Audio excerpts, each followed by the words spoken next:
Antonio Ávila para mí, además de ser un profesor que me ha dado clase, ha sido un hombre muy cercano, desde que yo me vine a la diócesis, bueno, desde que me vine a estudiar desde Badajoz aquí a Madrid. Él era el director del Instituto de Pastoral y me acogió y me acompañó, y en eso yo se lo agradezco públicamente. Hemos tenido una relación muy fluida en los años míos de estudio, que luego fue poco a poco incrementándose, ¿no? Y en ese sentido yo le estoy agradecido ante todo a Antonio. Antonio Ávila tiene mucho recorrido, es un sacerdote que se ordenó en el año 74, ¿eh? 24 de junio. El 24 de junio, hace ya 52 años. Bueno, y ha prestado mucho servicio a esta iglesia de Madrid. Desde estar en parroquias a ser durante casi más de 10 años formador del seminario, profesor del seminario y de San Dámaso, profesor del Instituto de Pastoral, director del Instituto de Pastoral. Él es licenciado en psicología, doctor en teología catequética, con una amplia formación. Ha escrito un montón de cosas, siempre muy en la línea de la psicología de la religión, el acompañamiento pastoral, la conversión, la madurez, el sentido de la vida, ¿no? Sí, muy en relación con esas situaciones vitales, ¿no? Que configuran la vida de las personas y de los creyentes, ¿no? Que aporta la fe al sentido de la vida, ¿no? Es decir, y en estos momentos la importancia del acompañamiento. He escrito también recientemente sobre la situación de los sacerdotes, lo que es la quemazón, ¿no? La vulnerabilidad. Fijaros, el Papa ha sacado este mes la oración por la crisis de los sacerdotes, que forma parte también, ¿verdad?, de la vida, del ministerio, como nos pasa a todos y como os pasa también a los que estáis casados. Sí, bueno, pues eso también es importante tenerlo presente. Antonio en eso ha ayudado mucho y sigue haciéndolo. También ha prestado otros servicios en la diócesis, como ha sido el coordinador de la consulta sinodal. Bueno, con lo cual tomó bien el pulso a la vivencia de la sinodalidad en la Iglesia de Madrid. Mira, esta es una de las grandes opciones, como no puede ser de otra manera, que tiene nuestra archidiócesis. Y una de las prioridades de nuestro arzobispo. Pensar que el convivir no sale por fruto de un deseo del cardenal de que nos encontremos juntos los curas, que también, sino nace de toda esa experiencia de la sinodalidad y quiere ser expresión de la sinodalidad. Está programada para el año 27 una gran asamblea diocesana. Estamos hablando de claves fundamentales en la vida del cristiano y la vida de una comunidad cristiana, como es la participación, fruto de una comunión, ¿sí?, y de cara a la misión. Va todo en relación. Entonces yo le pedimos al equipo de la comisión que trabajara con nosotros todo lo que significa la sinodalidad y nuestro papel, en primer lugar como cristianos bautizados, y desde ahí nuestro ministerio como diáconos permanentes y los distintos ministerios de la Iglesia, ¿no? ¿Cómo encaja en todo ese proceso de iglesia sinodal? Donde, por supuesto, las mujeres tienen un papel también importante, no solo porque acompañáis a los que van a ser diáconos, ¿no?, sino como miembros de esta iglesia, ¿no?, que necesita abrir los oídos y escucharnos, ¿no?, y caminar juntos. Pues yo me callo, le dejo a Antonio. Muchas gracias, Antonio. Disculparme, sabéis que me gusta quedarme con vosotros, pero hoy tengo lorenzada. ¿Sabéis lo que es eso? Que no es una chorizada, es otra cosa. La lorenzada con los adolescentes en el Escorial, ¿sí? El camino y luego hay un encuentro, la Eucaristía, bueno, pues ya está. Eso requiere también que pueda estar, y a mí eso también me da vidilla. No tantos problemas y dificultades. Gracias. También le he pedido a Víctor, que tiene una experiencia interesante en la comisión de comunión, en la experiencia de la parroquia donde está, ¿qué significa esa participación sinodal como diácono permanente? Pues muchas gracias. Muchas gracias. Todo lo que he escrito y lo que no he escrito. No he relatado los artículos, pero algunos de sus libros y artículos los he leído con profundidad. Bueno, pues ahora, dentro de poco tendrás que leer más cosas. Bueno. Entre Yo quiero otras, ser prolífero. ¿qué?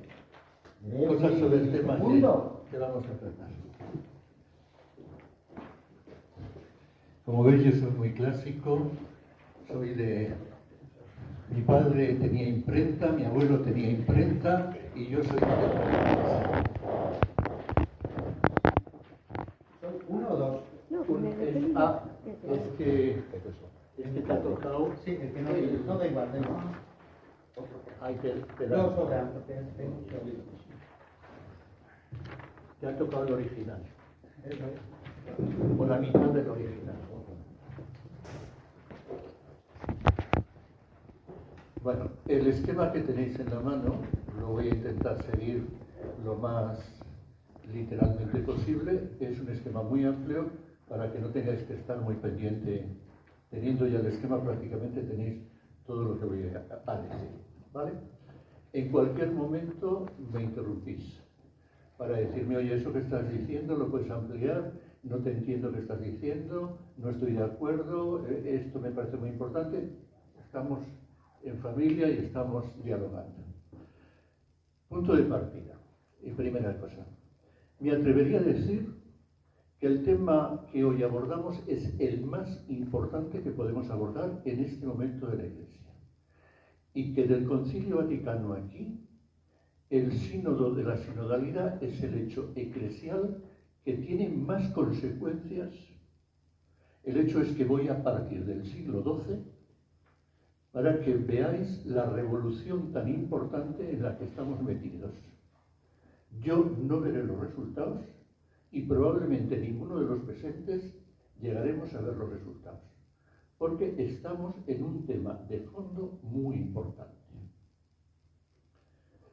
En nuestro imaginario colectivo, por lo menos en el que habla, está una concepción de iglesia que procede del siglo XII, de las decretales de Graciano, y que tenemos metido hasta el higadito. Las decretales de Graciano dicen que en la Iglesia hay dos órdenes de personas. La jerarquía que manda y los fieles que son fieles y obedecen. Nosotros todavía utilizamos el término fiel. Ojalá seamos capaces de desterrarlo. Iremos viendo por qué. En las decretales de Graciano se dice que la jerarquía enseña, es la Iglesia docente, y que los fieles aprenden. En las decretales de Graciano se dice que la jerarquía celebra y los fieles asisten a la celebración. Digo misa, oigo misa. Como veis, lo tenemos metido en nuestro acervo más profundo.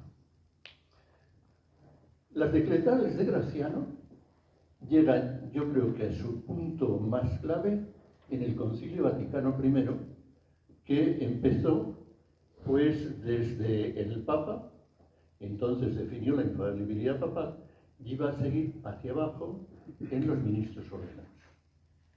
Pero las tropas de Garibaldi, probablemente movidas por el Espíritu Santo, permitieron que se disolviera el Concilio Vaticano I. Ya veis que digo alguna herejía, pero que no creo que sea tan herejía. Bueno, no sé si estoy procurando tener un lenguaje coloquial para que me sigáis con claridad y que vayáis viendo la importancia de lo que tenemos entre manos.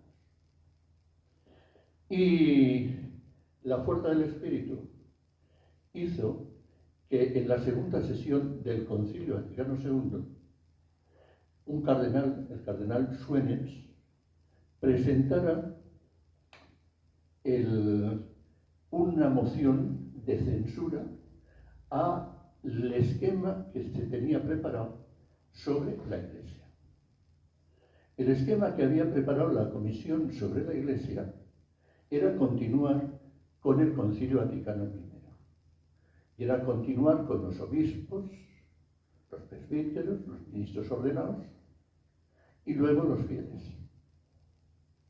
Y entonces el cardenal Suenens hizo una moción a la totalidad, que es uno de los momentos más críticos y más importantes en el Concilio Vaticano II, y hizo que se cambiara todo el esquema de lo que hoy se llama la Lumen Gentium. Y entonces, en lugar de partir de la jerarquía, parte del amor trinitario, primera parte. Continúa con la Iglesia como pueblo de Dios y toda la dignidad de ser bautizados. Y cuando hablamos del pueblo de Dios, hablamos de la totalidad de la Iglesia, empezando por el Papa León y terminando por el último catecúmeno. Y luego después, en el apartado tercero, va a presentar los ministerios como esto, como ministerios, como servicio al pueblo de Dios. ¿Qué es lo que ha hecho? Lo que ha hecho, todavía no hemos sacado las consecuencias. No solo ha hecho una inversión, ahora hablaré de la inversión, sino que ha hecho una revolución en la concepción de lo que es la Iglesia, recuperando, pues, los hechos de los apóstoles, los padres de la Iglesia, hasta esa concepción tan jurídica de las decretales de gracia. Me vais siguiendo aquí, ¿verdad? Cuando nosotros recibimos el Concilio Vaticano II, sobre todo en la primera recepción, hoy se habla de 3 recepciones del Concilio Vaticano II, la primera recepción es la inmediata, fundamentalmente con Pablo VI. Entonces se planteaba esa conciencia de pueblo de Dios. Por ejemplo, todos nosotros hemos cantado hasta la saciedad, somos un pueblo que camina y juntos caminando podremos alcanzar. Donde se subrayaba el todos juntos, el proceso de una iglesia que va cruzando en la historia, anunciando y haciendo presente la salvación de Dios. Pero en esa primera recepción, sobre todo nosotros de lo que hablamos, fue de la colaboración de los laicos. Y subrayo el término colaboración. No nos habíamos quitado de la cabeza todavía el papel predominante de los ministerios como los que dirigen la Iglesia. Y no habíamos sido capaces de quitarnos de todo el tema de los fieles como fieles. Y entonces hablamos de la colaboración. Con la llegada del Papa Francisco empieza a aparecer otro paso más en esta tercera recepción del concilio, donde el Papa Francisco ya no habla de la colaboración, habla de la corresponsabilidad de todo bautizado en la marcha de la Iglesia. El Papa Francisco, como sabéis muy bien, hace un documento que es el documento programático, Evangelii Gaudium, donde enmarca muchos de los aspectos fundamentales de su pontificado. Por ejemplo, tiene unos números, creo recordar que es en torno al 111, dedicado a los pastores, donde dice que los pastores van por delante de su pueblo abriendo caminos, que los pastores van en el centro de su pueblo generando comunión, y que los pastores en bastantes ocasiones van por detrás del pueblo y entonces uno que tenía metido la imagen del buen pastor, dije, claro, para recoger a las ovejas heridas y cargárselas sobre sus hombros. El Papa Francisco dice, porque hay muchas veces que el pueblo de Dios tiene mejor olfato de hacia dónde tiene que dirigirse la Iglesia. Ya no está hablando de colaboración, está hablando de corresponsabilidad. Ni en el Concilio Vaticano II, ni en Evangelii Gaudium aparece la palabra sinodalidad. Recuerdo que vino un profesor de teología pastoral, con el cual no le conocía y hemos establecido una relación de amistad importante, Gali, que a darnos un curso a los profesores de las facultades de toda España sobre sinodalidad cuando empezó a aparecer el término sinodalidad. Nos preguntábamos ¿qué es esto de la sinodalidad? Bueno, ¿dónde estoy? Si cogéis el esquema que tenéis en la mano, lo que he desarrollado ha sido el punto primero. O más exactamente, estoy en el punto C del punto primero. El Papa Francisco empieza a hablar de sinodalidad en diálogo con los patriarcas orientales, porque la Iglesia oriental conserva mucho más la tradición primera de la Iglesia de sinodalidad. ¿Qué es la sinodalidad? Básicamente es un término amplio que tiene por lo menos 2, 3 acepciones complementarias entre sí. Una primera, ¿qué es la Iglesia? Un pueblo que camina. Sin odos en griego significa camino, y sí es la preposición que en griego significa con. ¿Qué es la sinodalidad? Hacer el camino juntos, hacer el camino con otros. La Iglesia es ese caminar a lo largo de la historia, y es un caminar donde se subraya la comunión, la corresponsabilidad, el caminar con otros. Sinodalidad hace referencia también a un instrumento fundamental para que sea posible ese caminar juntos, que es reunirnos. Y la palabra sínodo, que recupera Pablo VI, está así, con motivo del Concilio Vaticano II, el sínodo de obispos, supone encuentros, reuniones, asambleas, para preguntarse hacia dónde debe ir la Iglesia y qué pasos son los que debe dar, o los que debemos dar. Si uno hace una lista de todos los temas que han ido tratando los sínodos de obispos, nos vamos encontrando con los retos fundamentales que la Iglesia del Concilio Vaticano II aquí hemos ido enfrentando a lo largo de esta parte de la historia que nos ha tocado vivir a los presentes.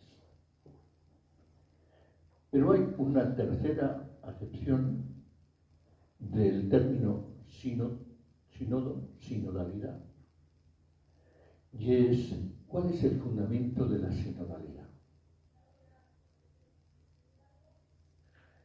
El hecho es que una de las primeras cosas que pide el Papa Francisco a la Comisión Teológica Internacional es que haga un estudio sobre el sensus fidei.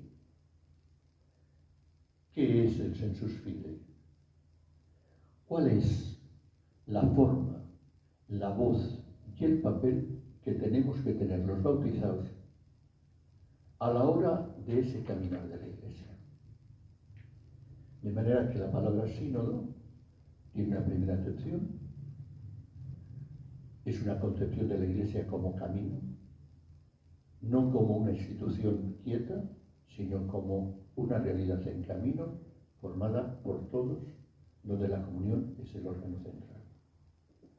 Sínodo significa que para que eso sea posible, hace falta generar estructuras de diálogo, de decisión y de puesta en marcha. Los sínodos. Y veréis, una de las cosas que se ha criticado mucho es si el sínodo sobre la sinodalidad pues era solo de obispos y que pintaban los laicos. Y la pregunta que nos tendríamos que hacer es justo la contraria. ¿Por qué los laicos han tardado tanto en llegar al sínodo? Puede haber, a partir de ahora, sínodos sin presencia de parte del pueblo de Dios, que son los ministros, los no ordenados como ministros. Y tercera acepción de la sinodalidad. La razón que todo esto lo fundamenta es que por nuestro bautismo todos somos responsables y corresponsables de la marcha de la Iglesia en todas sus dimensiones. Sensus Fidei. Esto lo iremos ahora desarrollando un poquito más. Bueno, no sé si hasta aquí está claro y si queréis algún comentario o alguna sugerencia. Sí. No, yo todo este tema de la sinodalidad, yo lo veo muy bien, pero de hecho estoy de acuerdo completamente, pero sí que noto que según donde esté, según en qué parte de unas parroquias u otras, se mete mucho un lenguaje político, una dialéctica política, que muchas veces desencamina a lo mejor un poco el sentido que debemos llevar la Iglesia como sínodo, como sinodal, el camino sinodal. Un planteamiento político o un planteamiento de dos concepciones eclesiológicas.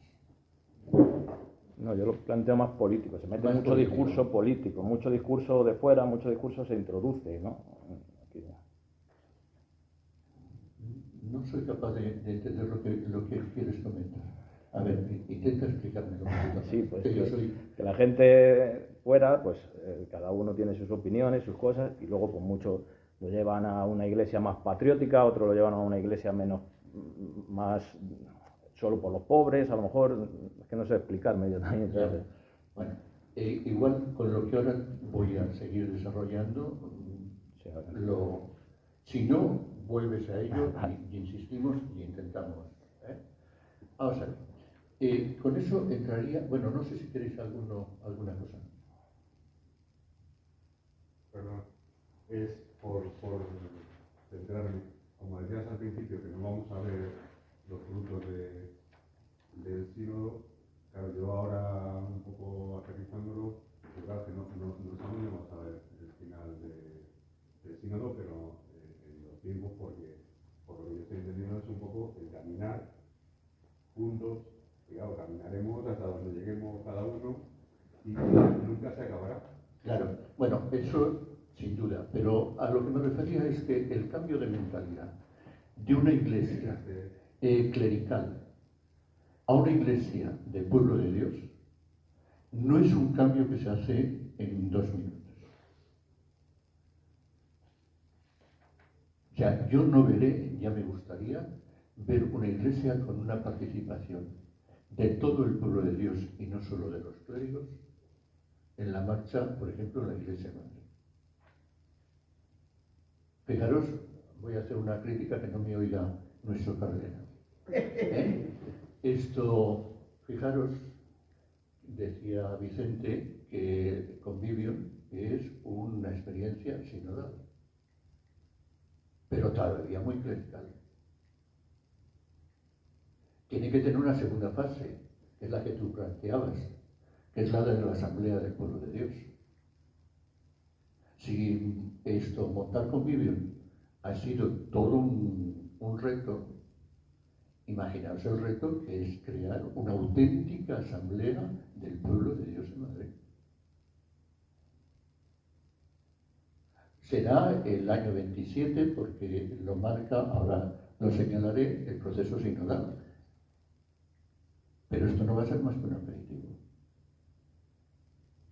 Pero el año 28, que ahora haré referencia a ello, habrá la primera asamblea del pueblo de Dios universal.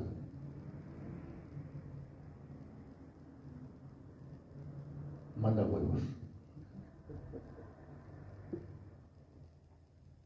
O sea, es un cambio tan brutal el que estamos viviendo. No sé si está claro lo que os decía al principio. Estamos viviendo probablemente el cambio en la Iglesia de fondo más profundo.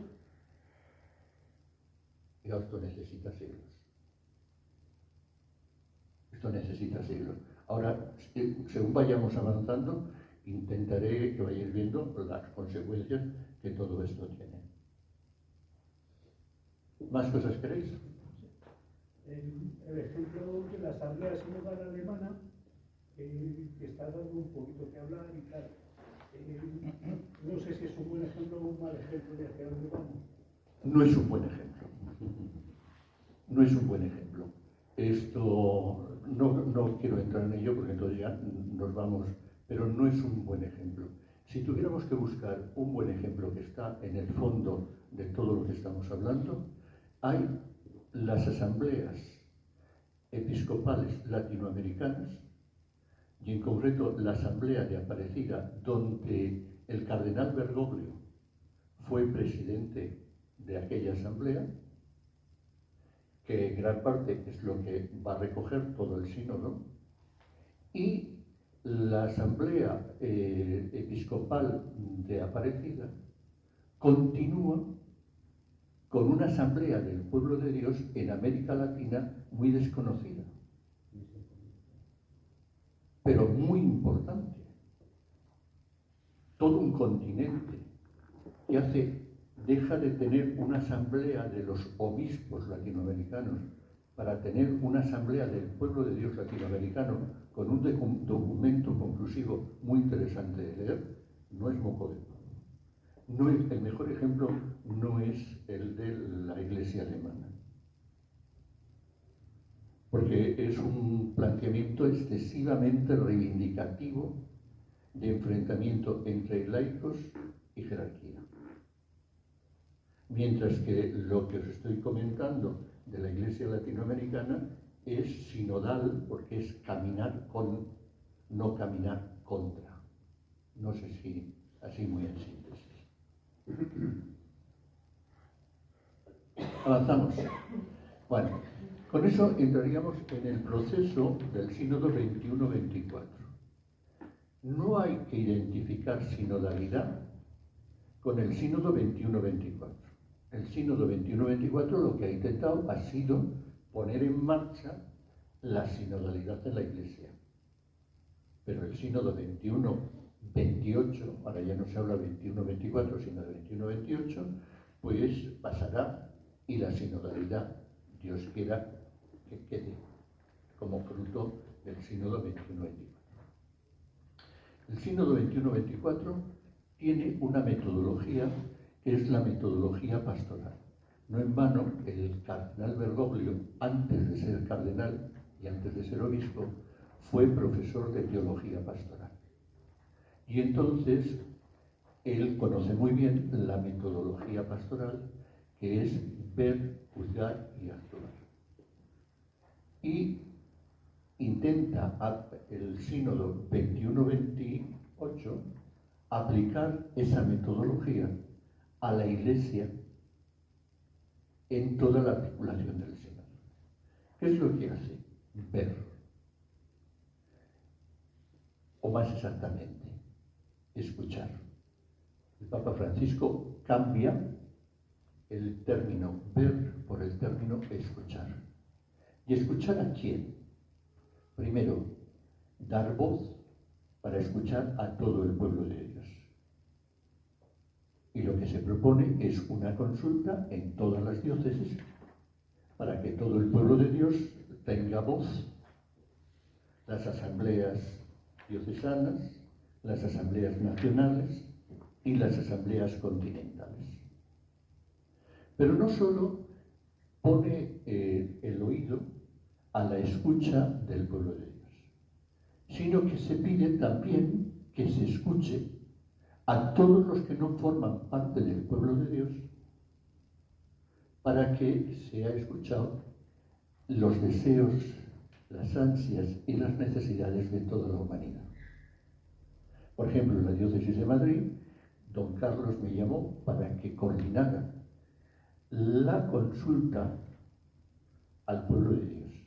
Y él se reservó la escucha a todos aquellos sectores que no necesariamente formaban parte del pueblo de Dios. ¿Quiénes? Los pobres y excluidos. Entonces, por ejemplo, tuvo encuentros en algunas cárceles y escuchó la voz. Tuvo encuentros a partir de Cáritas con algunos sectores empobrecidos, pero también tuvo encuentros con el ámbito de la cultura, con profesores de universidad, con políticos, de manera que no solamente se escuchara la voz del pueblo de Dios, sino que se escuchara la voz de la humanidad. Y eso es lo que llega a la Asamblea Sinodal. La Asamblea Sinodal se divide en dos sesiones. Una primera, donde se plantean grandes temas de la humanidad, y entonces se crean 10 grandes comisiones, más una número 11, que ahora están presentando los informes de síntesis. Son los temas fundamentalmente más estructurales de la Iglesia y más sociales. Por ejemplo, hay un tema en este momento muy importante, que fue un sector de escucha en todo el proceso sinodal, que es todo el mundo virtual, todo el mundo digital y la presencia en el mundo virtual. Bueno, entrar en todos esos temas, el tema de la mujer, el tema de los pobres, el tema de la formación de los presbíteros, toda una serie de comisiones sobre el asunto.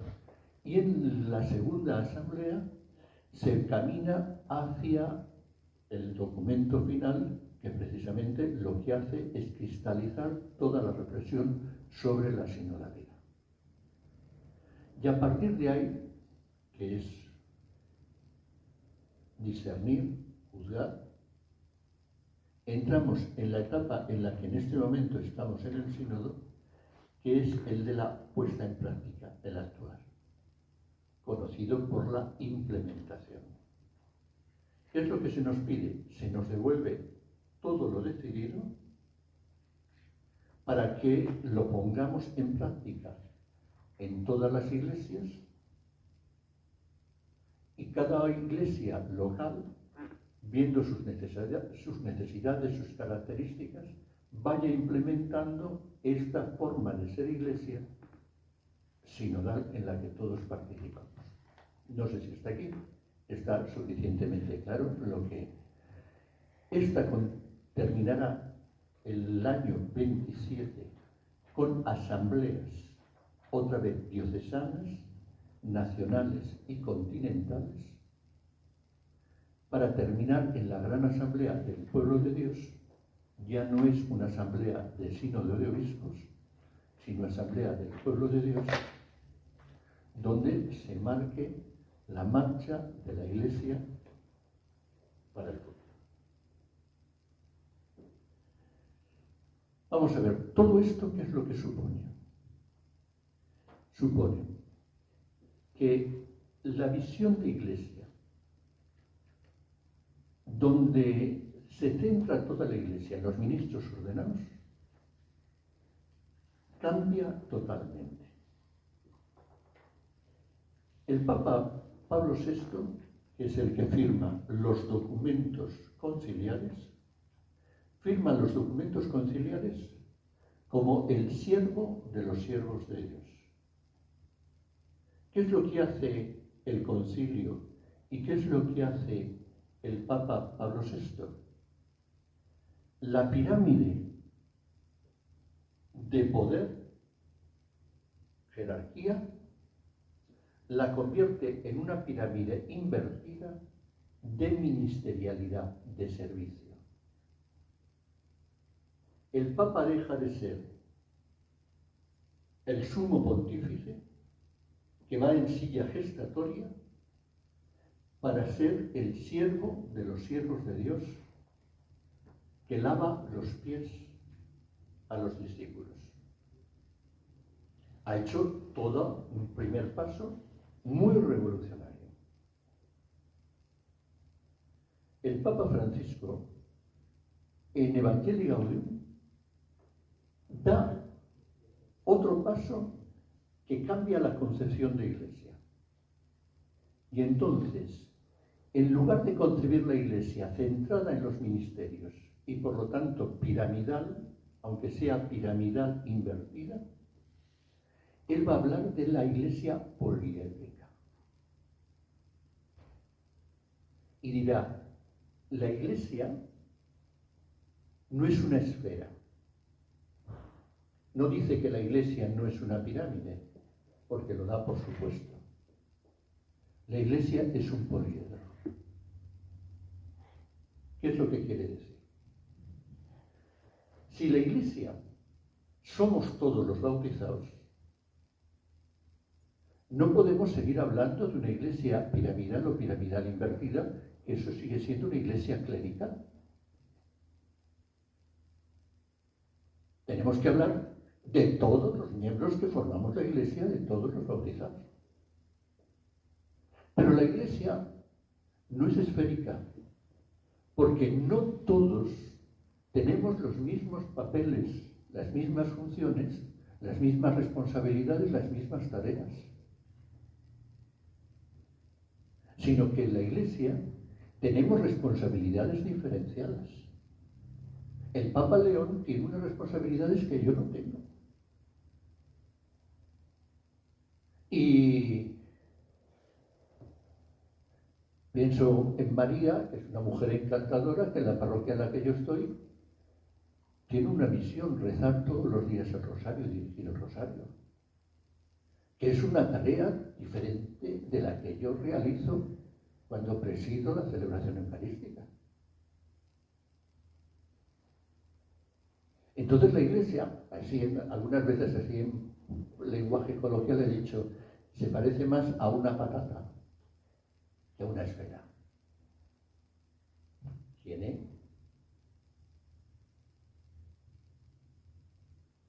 es lo que el Papa Francisco llama una iglesia poliédrica. En esa iglesia poliédrica, los ministros ordenados tienen unos papeles y unas responsabilidades claramente diferenciadas.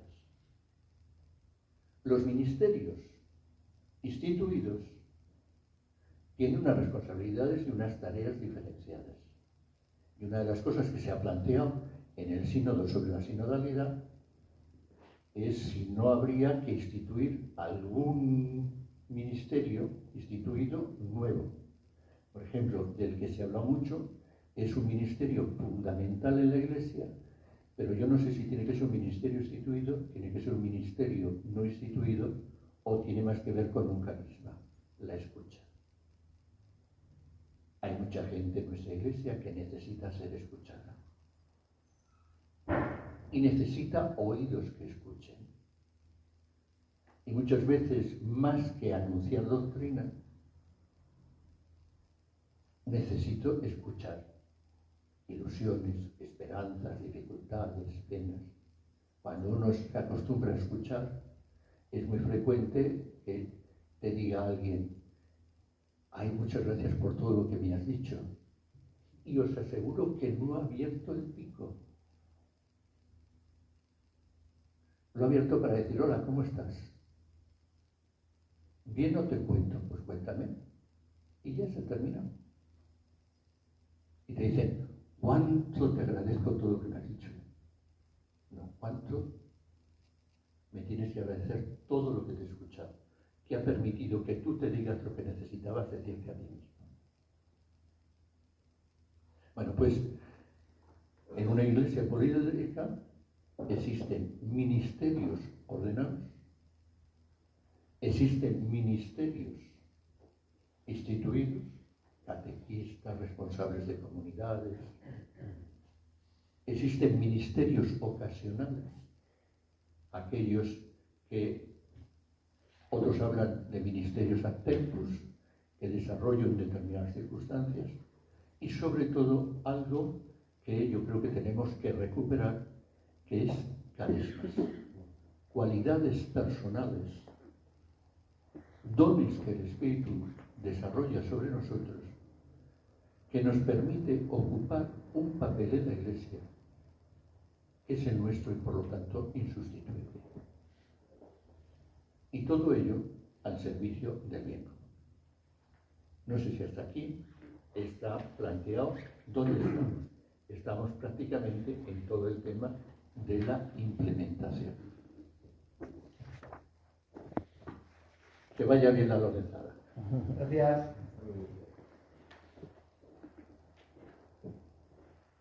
Y ahí, en esta forma de articular la Iglesia sinodalmente, el Papa Francisco y todo el sínodo ha señalado que probablemente el peligro mayor que tenemos es, a partir de esa estructura mental de la que venimos, el problema del clericalismo. ¿Qué es el clericalismo?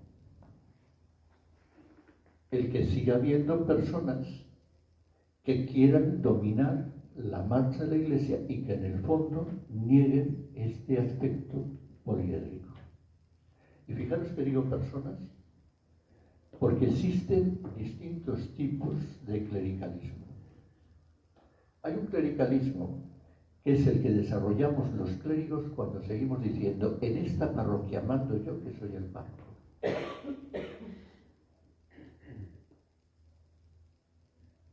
Clericalismo también se desarrolla cuando los ministros ordenados, por aquello de la sinodalidad, se inhiben de su responsabilidad como ministros ordenados. No, lo que vosotros digáis. Oiga usted, asuma su responsabilidad, que es el párroco. Porque hay responsabilidades diferenciadas. Y clericalismo ocurre también cuando los laicos ocupan el lugar de los antiguos clérigos. Quítate tú para ponerme yo. En esta parroquia, quien manda es la señora párroca. Con todo mi respeto a las mujeres. Lo digo en femenino para que me entendáis, a diferencia del señor párroco.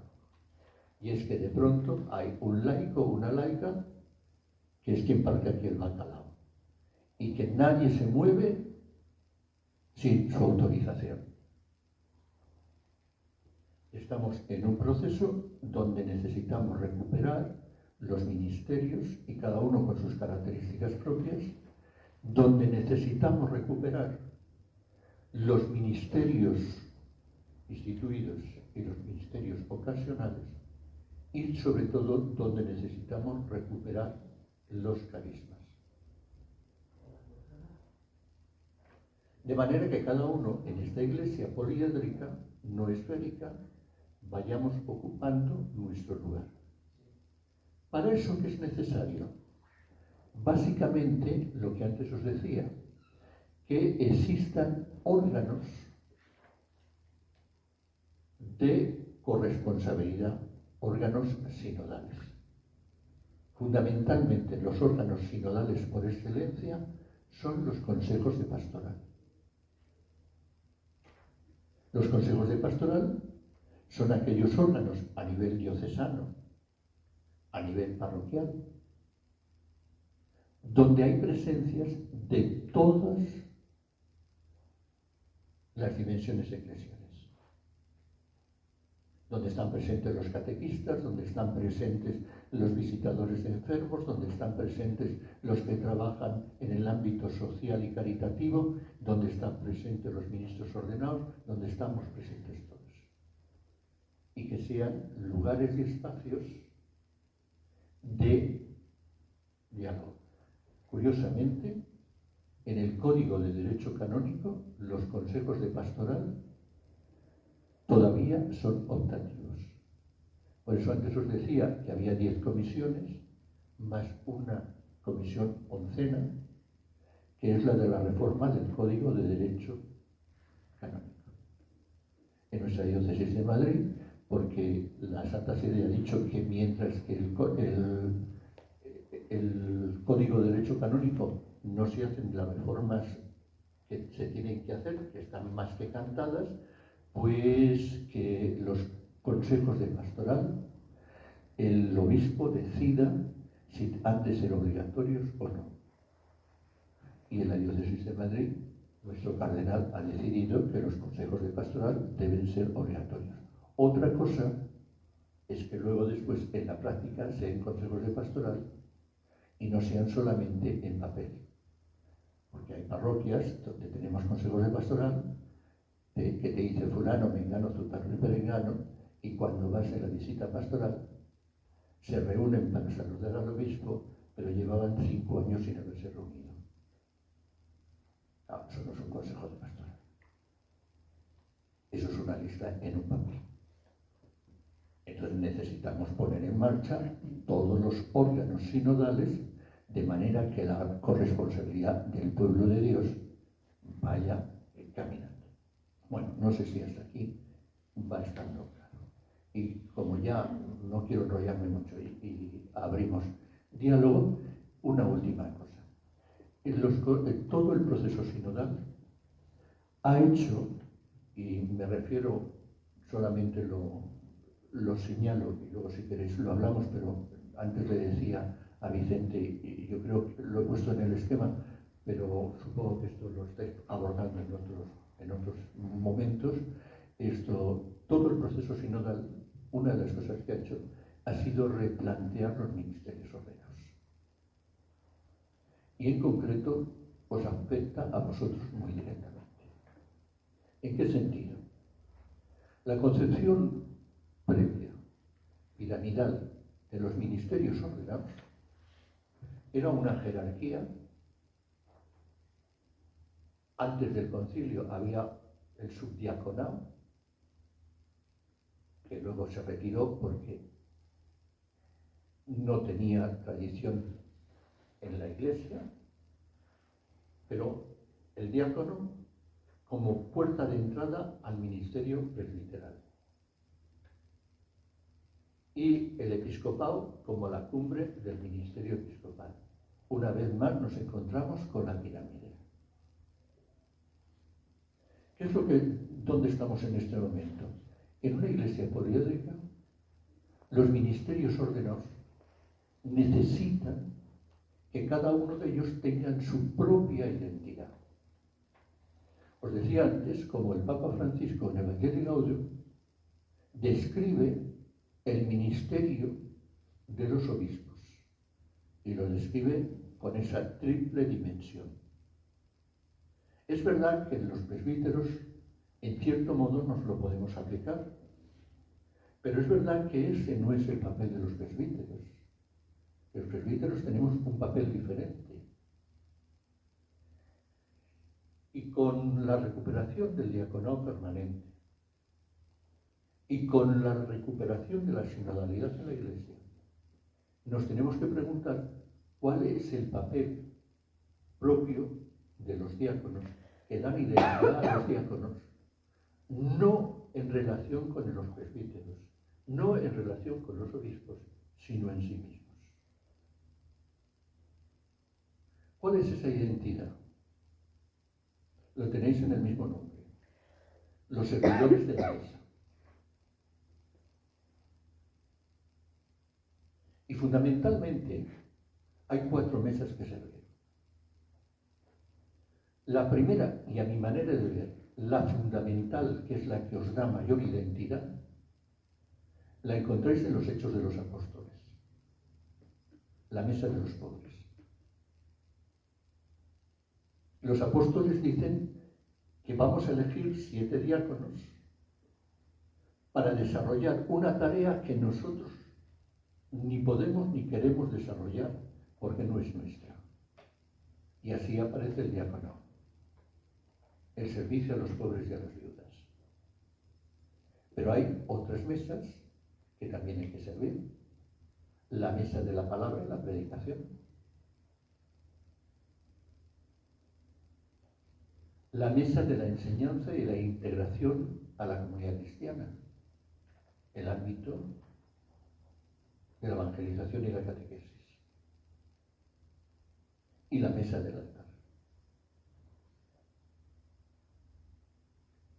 Si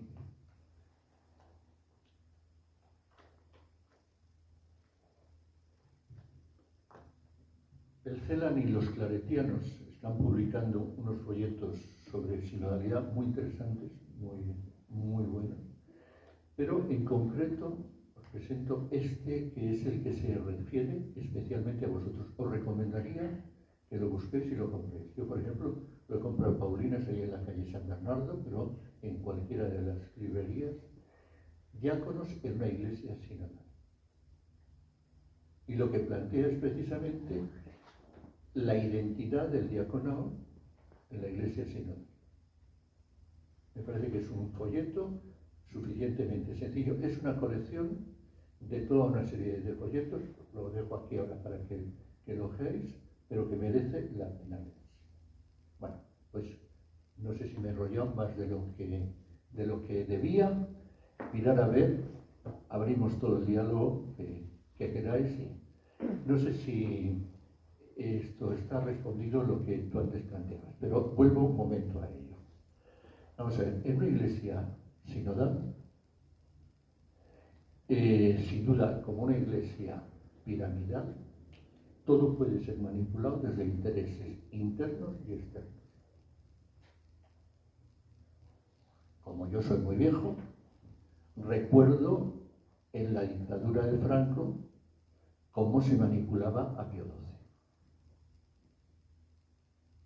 Y Pío XII prácticamente pensaba don Francisco que bendecía la dictadura española.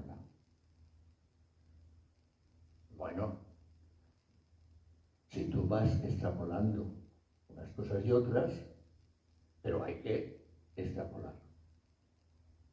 En una iglesia sinodal, sin duda, al dar voz al pueblo de Dios, y no solo al pueblo de Dios, sino a otros, llegan todo tipo de voces. De ahí la necesidad de discernimiento. Y el discernimiento siempre, pues esto no lo he dicho y me da pie, es muy importante, no es lo que piensa la mayoría. El discernimiento es cuál es la voluntad de Dios hoy para esta iglesia. Y el papel que tiene la jerarquía es que una vez oído todo el pueblo de Dios, nos garantiza que lo que llevamos a cabo está discernido para que sea la voluntad del Espíritu y no la voluntad de intereses espurios. Ni siquiera el de la mayoría, que muchas veces puede estar equivocado. La Iglesia no es una democracia, la Iglesia es un lugar de discernimiento de cuál es la voluntad de Dios. Y hay veces que la voluntad de Dios la expresa mejor una persona que todo el pueblo de Dios juntos. Por eso creemos en el profetismo. Porque muchas veces la mayoría pensamos o nos gustaría lo que el Espíritu no quiere llevarnos por ahí. No sé si me explico. Entonces, sin duda, hay siempre posibilidades e intentos de manipulación. Pero en una iglesia con responsabilidades diferenciadas, la responsabilidad de la autoridad última de la iglesia es no caer en esas trampas. No sé si con eso tiene. Bueno, mirad a ver todo lo que queráis que haga. No sé si he sido capaz de convenceros que este es el tema más importante que tenemos entre manos. En el fondo, aquí nos estamos jugando todo lo que es la Iglesia en su real presente y su futuro. Sí, yo focalizo lo que decías, que agradecerte, porque la verdad es que yo he leído mucho, he oído muchas pero ha sido muy clarificador para poner como las bases de lo que era el sínodo. Y también me ha ayudado mucho a entender que no va, lo que decías tú, de que no vamos a ver los frutos, de que esto es algo mucho más de enraizante. Entonces te quería preguntar, como yo tengo como contacto con diversas realidades parroquiales, o de movimientos o de iglesia, veo que en algunas son más proclives y otras más reales, ¿no? Entonces va a ser un proceso largo. Pero, por ejemplo, ¿cómo esto se está aterrizando, y tú que has sido formador en el seminario? Porque muchas veces estos cambios se hacen con personas, se hace con el pueblo de Dios. ¿Cómo esto se va aterrizando, por ejemplo, en la formación, en los seminarios, en otros aspectos, para que esas nuevas generaciones de ministros, de laicos, de jóvenes, sobre todo seminaristas y jóvenes, va aterrizando, ¿no?, ese nuevo concepto, que son ellos los que van a construir también esa nueva iglesia, ¿no?, que nos comentan? Me tocas una herida. Vamos a ver. Mira, yo formé parte del seminario ya hace muchos años. El rector era Juan de Dios Martín Velasco, que fue el que me llamó, y estuve los 10 años que él estuvo, y cuando él lo dejó, yo decidí también dejarlo. De allí, de entonces acá, ha llovido mucho. A mí me parece que de entonces acá, sobre todo en la segunda recepción del concilio, a la que no he hecho mucha referencia, pues se vuelve una marcha atrás por miedo a los cambios conciliares, y en uno de los sitios donde se manifiesta muy claramente es en la formación del clero. Por eso algunas veces yo ya tengo 76 años, y cuando veo a los curas jóvenes siento que son mis abuelos. Y a veces que yo me echo las manos a la cabeza y digo, Dios mío, ¿dónde estamos? Bueno, dicho esto, con motivo del sínodo, una de las comisiones que se creó, de las 10 comisiones, fue precisamente la formación de los futuros presbíteros en los seminarios. Porque todo este proceso sinodal, el Papa Francisco dice que es una conversión pastoral, y eso necesita estructuras, por ejemplo los consejos de pastoral, pero necesita personas. Y que es muy importante una conversión pastoral de las personas, y especialmente de todos aquellos que ejercen ministerios ordenados. Entonces se crea una comisión para la formación de los futuros presbíteros. Comisión que, si no lo sabéis, pues os lo digo, la preside nuestro señor cardenal. Y ya ha sacado el documento conclusivo. Cuando estábamos en el proceso que estaban recogiendo materiales y tal, un día que estuve hablando con él, fue con motivo de que se publicó el único libro de Juan de Dios Martín Velasco que no estaba publicado en España, sino que estaba publicado en Chile, porque eran unas conferencias que él dio en Chile sobre la formación de los presbíteros. Entonces, pues que habla, dije, este es un documento, un material importantísimo, y más en este momento. Lo hablé con él y le dije, mira, yo creo que esto habría que... Me dijo, pues si tú lo ves claro, adelante. Cuando se planteó y lo presentamos en el Seminario de Madrid, pues una mañana por el obispado, digo, ¿qué tal vas con lo de la comisión de los seminarios? Dice, pues mira, por la noche leo el libro de Juan, y por el día leo las aportaciones que están llegando, y siento que van muy al unísono. Juan realmente era un avanzado de su época. Sí, José, pero con una diferencia. Lo que tú lees por el día es lo que la Iglesia desea hacer. Lo que lees por la noche es lo que la Iglesia de Madrid se hizo. Y si se hizo, se puede volver a hacer. Bueno, vamos a ver. ¿Cuáles serían, a mi manera de ver, las líneas, ya ves que me has tocado una herida y que entonces casi doy otra ponencia. ¿Cuáles son las características que tendrían que tener la formación de los presbíteros? Una primera, no alejarles de la realidad. Romper con la concepción tridentina de que hay que sacarles de la realidad, formarles en un espacio muy santo para que luego vuelvan a la realidad. Porque una de las experiencias que ya teníamos y que fue una de las razones por las cuales nos llamaron el cardenal Tarancón al seminario, es que en aquel entonces del posconcilio muchos curas se estaban secularizando y especialmente los recién ordenados. Porque esa separación entre la realidad y la formación es nefasta. La delegación del seminarios, no me acuerdo cómo se llama, la Comisión de Seminarios de la Santa Sede hizo una visita a los seminarios españoles y una de las recomendaciones que les hizo es que los chicos no se alejaran de la realidad.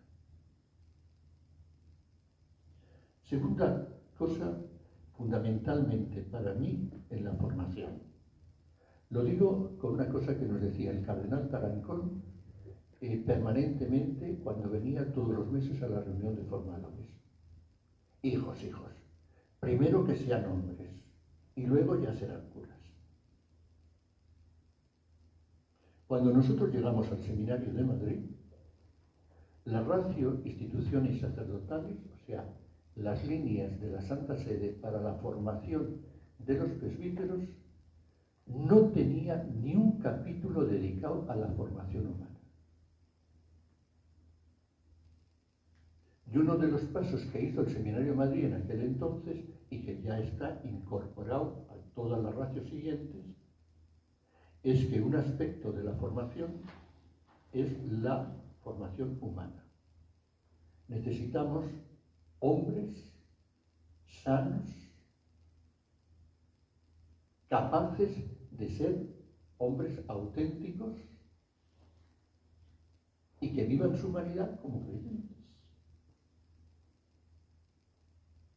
Primero que sean hombres y luego ya sean curas, que decía. Y a partir de ahí, los otros 4 aspectos de la formación que están en la ratio instituciones sacerdotales. Una formación intelectual, teológica, sólida. Una formación espiritual profunda. Una formación comunitaria importante. Y una formación pastoral de servicio al mundo de hoy. Y entonces ahí entran en juego esos aspectos, que es los que se están planteando cada vez con mayor fuerza. Y está apareciendo un tema que a mí me parece muy importante, y ayer mismo, entre bromas y veras, pues decíamos nosotros, lo hemos vivido, y es el papel de la mujer en la formación de los futuros presbíteros. Que haya formadoras. Yo vivía con 11 seminaristas en la parroquia de la Resurrección en Caño Roto, era la comunidad donde vivíamos en el proceso de formación.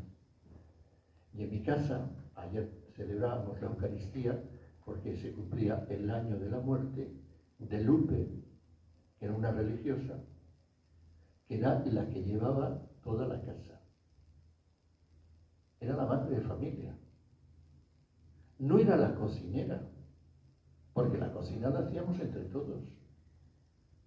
No era la criada que hacía la limpieza, porque la limpieza la hacíamos entre todos.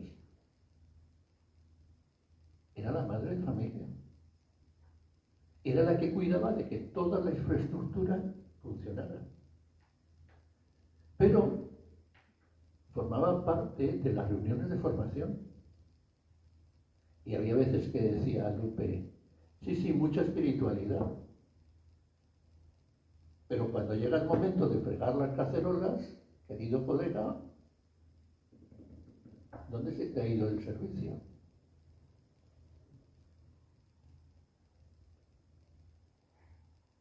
Y que me decía, oye Antonio, estoy un poco preocupada porque fulanito, no le encuentro yo, dale un toque. O yo le decía, oye Luque, estoy preocupado porque a Menganito, ¿por qué no le echas una mano? Bueno, si tuviéramos una formación de nuestros futuros presbíteros, no alejados de la realidad, y lo más rica posible con todas esas dimensiones que planteo, y donde el papel de la mujer tuviera más presencia, probablemente nos saldrían los curas mucho más cercanos.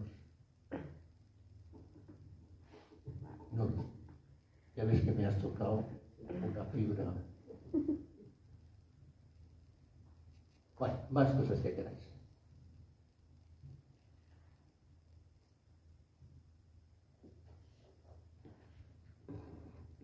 Pues yo he añadido la mesa de las pobrezas, ya no solo de la pobreza pues, económica, ¿no? Que por supuesto tenemos que estar ahí, sino también de tantas pobrezas. Sí, cuando hablamos de los pobres, hablamos en un sentido muy amplio.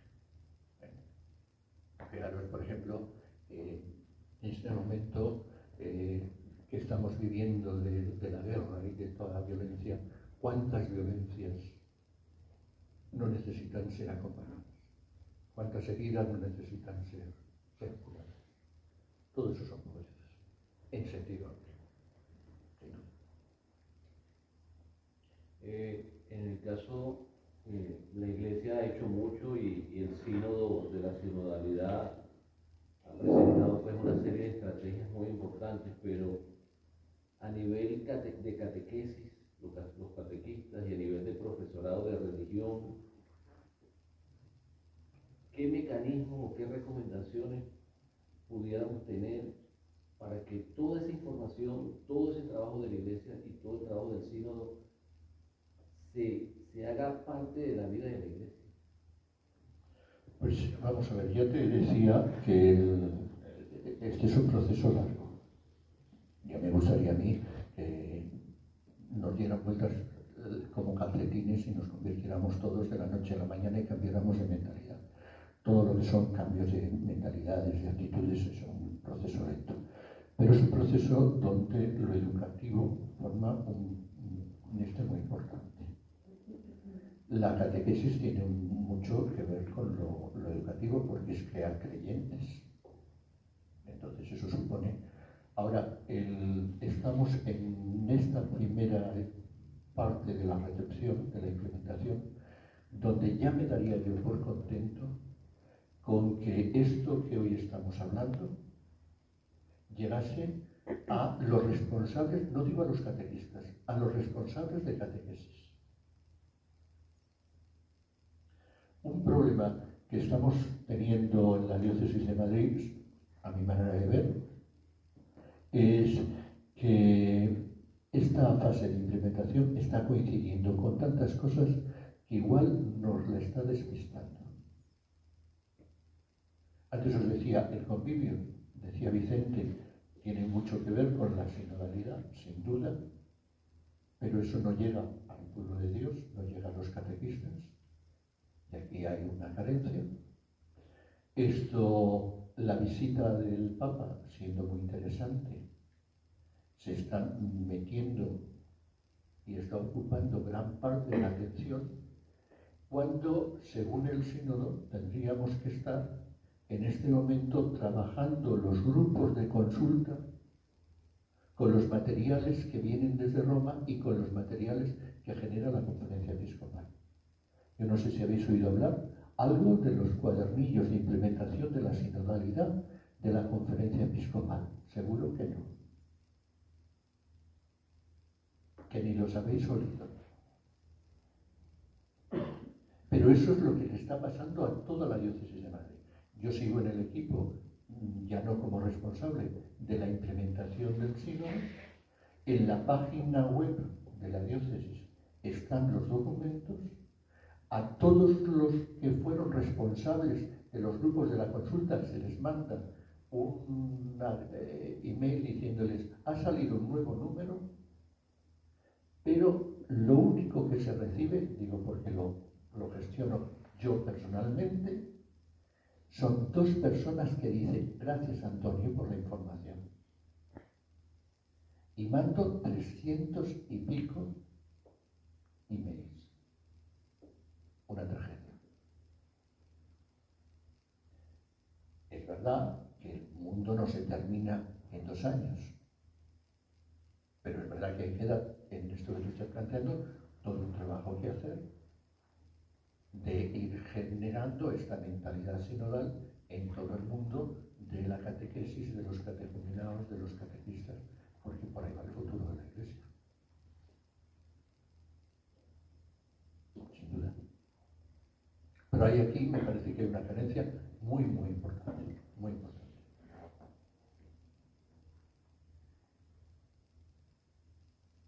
Yo, como siempre, barriendo para casa, a ver, te pregunto por el diaconado. A ver,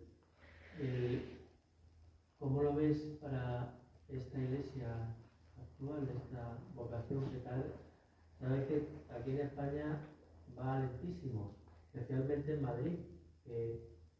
Yo el otro día tengo ahora un brasileño estudiante, un sacerdote, y me dije: ¿cuántos diáconos hay en tu diócesis? Y me dijo: pocos, hay 20. Y le digo: ¿y sacerdotes? Y me dice: 40. Y le digo: mira, eso como si en Madrid tenía que haber 1000 diáconos, o más, ¿vale? Y somos 50. Dice que, ¿por qué este ministerio aquí no arranca? No así en Italia, en Estados Unidos de siempre, en América. Vamos a ver, esto, hay varias razones. Los datos estadísticos que has hecho no los hagas, porque tienen más trampas que un chino. Sí, bueno, pero lo que sí que es cierto que va esto... Vamos a ver, tiene más trampas que un chino. Intento decir el por qué y vamos a ver. El diaconado en muchos países no es diaconado, es sustitución de la falta de presbíteros. Y en el fondo fue un tema que se planteó con motivo del Concilio Vaticano II de si recuperar el ministerio presbiteral sin la ley del celibato. Como no se llegó a un acuerdo, pues se suplió por diáconos permanentes. Pero esto, entenderme lo que quiero decir, y lo digo con todo el cariño, más cerca del monaguillo que del diaconado. Por eso es por lo que yo antes estaba defendiendo la necesidad de que el diaconado permanente tenga su identidad propia. Y rompamos con esa estructura piramidal, y como me faltan curas, nombro diáconos.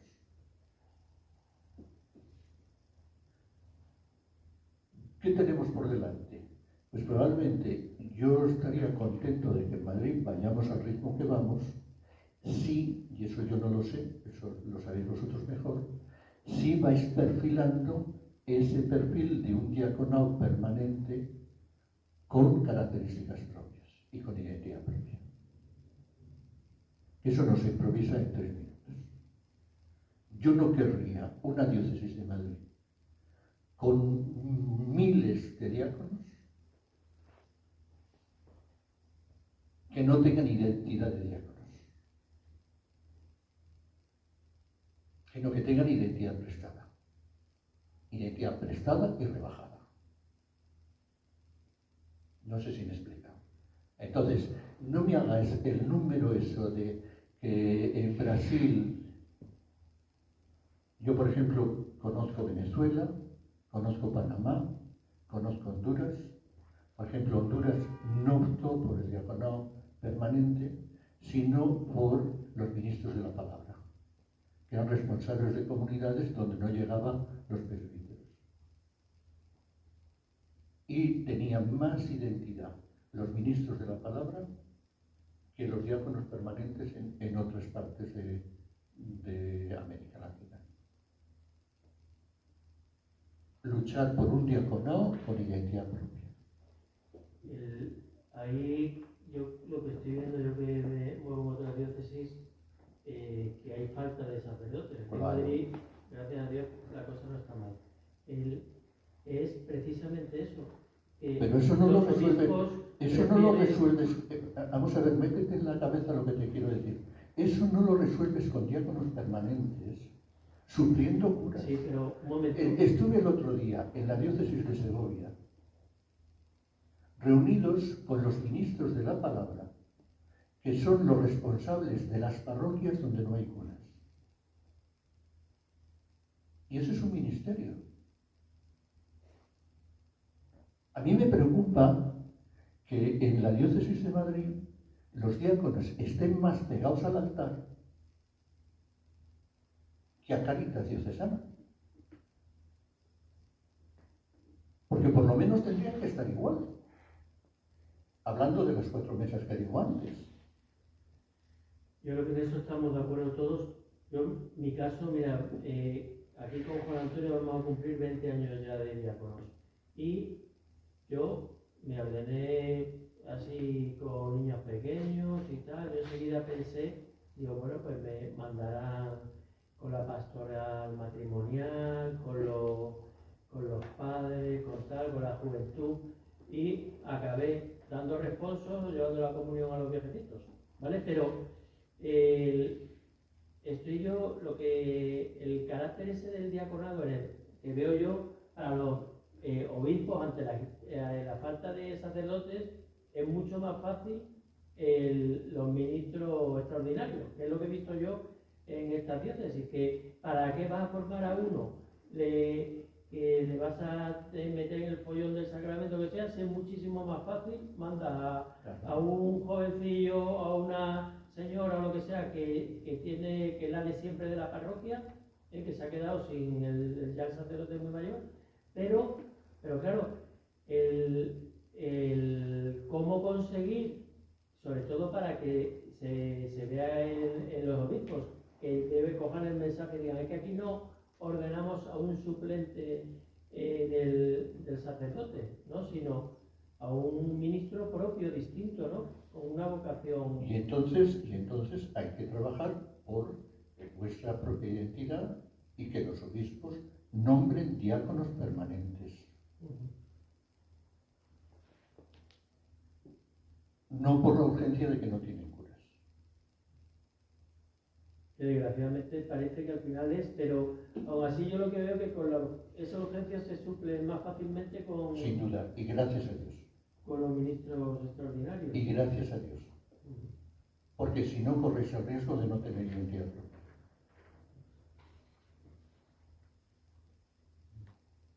Y eso sería, en toda esta concepción que yo os he planteado de una iglesia sinodal, sería una desgracia. Porque sería volver a una estructura de tapar agujeros clericales.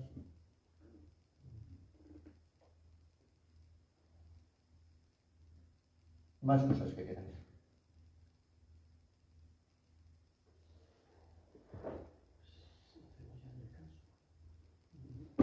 Terminamos.